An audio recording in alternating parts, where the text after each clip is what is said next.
In the high heavens, where clouds curled like secrets and the winds whispered ancient truths, the world once trembled beneath the will of a single name, Zeus. He was not just a god to the mortals below, he was the god. The king of Olympus. The ruler of the skies. The bringer of storms and justice. To the worshippers in white stone temples, he was a fatherly protector. But to those who knew his stories in full, who dared to look past the carved statues and golden myths, Zeus was something far more complicated. More terrifying. And deeply, deeply flawed. Zeus's journey began not with a crown, but with a prophecy and a monstrous father. Cronus, the titan who ruled before the gods, swallowed each of his children whole, fearing the day one would rise to destroy him. But Rhea, their mother, couldn't bear to lose her last child. She gave Cronus a stone swaddled like a baby and hid the infant Zeus away in a mountain cave on the island of Crete. There, among nymphs and wild goats, Zeus grew not just in strength, but in cunning. He was no ordinary child of fate. He was already thinking of war. And war did come. When Zeus returned, he tricked Cronus into vomiting up his siblings, Hestia, Demeter, Hera, Hades, and Poseidon, and together they waged a decade-long battle against the old gods. The Titanomachy, they called it. A war of heavens and earth.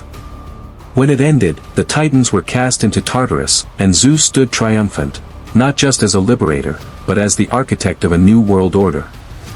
One where power was no longer hidden in caves, but sat arrogantly on thrones. He split the cosmos with his brothers. Poseidon took the seas, Hades the underworld, and Zeus claimed the skies, and dominion over gods and mortals alike. Mount Olympus was born, and from its gleaming heights, Zeus ruled with lightning in one hand and a smirk on his lips. The mortals beneath him sang praises, offered sacrifices, built temples. But few questioned what kind of ruler they were worshipping.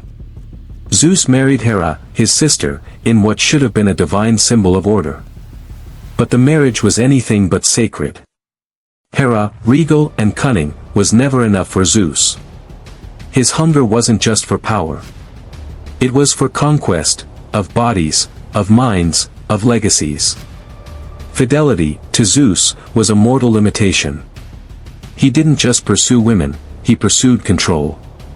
And he didn't always ask. There was Alcmene, the mother of Heracles. Zeus came to her disguised as her husband, Amphitryon, tricking her into his bed. What was born of that night would become a legend, Heracles, the demigod hero. But Alcmene never gave consent to a god pretending to be her own spouse. There was Semele, a mortal princess who bore Dionysus. Zeus courted her in secret, but when Hera found out, she tricked Semele into asking Zeus to reveal his true divine form. No mortal could survive it. Semele was incinerated in a flash of divine fire. Dionysus was saved, sewn into Zeus's own thigh until he was ready to be born, but his mother was a casualty of godly pride and Hera's fury. And Io, poor Io. A priestess of Hera, turned into a cow to hide her from Hera's gaze after Zeus seduced her, or took her, depending on which version of the myth you read. Hera, not fooled, set a 100-eyed giant to watch the girl, and when Zeus had the giant slain, Hera sent a gadfly to torment Io, forcing her to wander the earth in misery. One god's lust, another goddess's revenge, and a mortal girl trapped between them like a pawn in a divine game. There was Callisto, a nymph of Artemis, bound by a vow of chastity. Zeus came to her disguised as Artemis herself. When Callisto became pregnant, Artemis cast her out, and Hera turned her into a bear. Later, Zeus placed her in the stars as the constellation Ursa Major. A symbol of beauty, or guilt disguised as poetry. Every tale has a pattern. A woman. A lie. A transformation. A consequence. Zeus became a master of shifting shapes and truths, swans, bulls, golden light, thunderclouds, each one a cloak for an obsession he never bothered to hide. And each time, the gods around him turned a blind eye, or punished the women instead. But Zeus's tyranny wasn't limited to romance. When mankind defied him or grew too bold, he destroyed them. When Prometheus gave humans fire, Zeus chained him to a rock, where an eagle tore his liver out each day. He sent a flood to wipe out humanity, sparing only Deucalion and Pyrrha. He turned Lycaon, a king who dared to serve him human flesh as a test, into the first werewolf. Punishments were often eternal, symbolic, cruel. And still, mortals prayed to him. Why? Because they feared him. And maybe, because his chaos mirrored their own rulers, their own broken systems.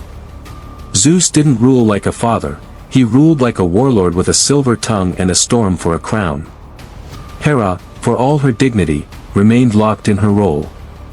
Her vengeance on Zeus's lovers and children earned her a reputation as jealous, cruel, even mad. But what was madness, if not the endless torment of being betrayed and powerless to stop it? The queen of the gods was not weak, but she was caged by the laws Olympus had written for her. Laws Zeus broke freely. And yet, despite all this, Zeus's myths were told for thousands of years. Statues of him stood in temples. His name was invoked in oaths. Even in deathless memory, he remained, his crimes turned into legend, his victims into footnotes. But the world changed. Today, we see these stories differently. We read them not just as fables, but as reflections, of power gone unchecked, of systems built to excuse abuse, of a world where the mighty wrote the rules and rewrote the past. Zeus, the king of the gods, may still reign in myth, but in truth, he is a symbol of something much darker, the kind of leader who demands loyalty while offering none in return. So, when thunder rolls and lightning cracks the sky, don't just think of power, think of the stories behind it. The forgotten voices. The twisted truths. And the god who ruled Olympus not because he was good, but because no one could stop him.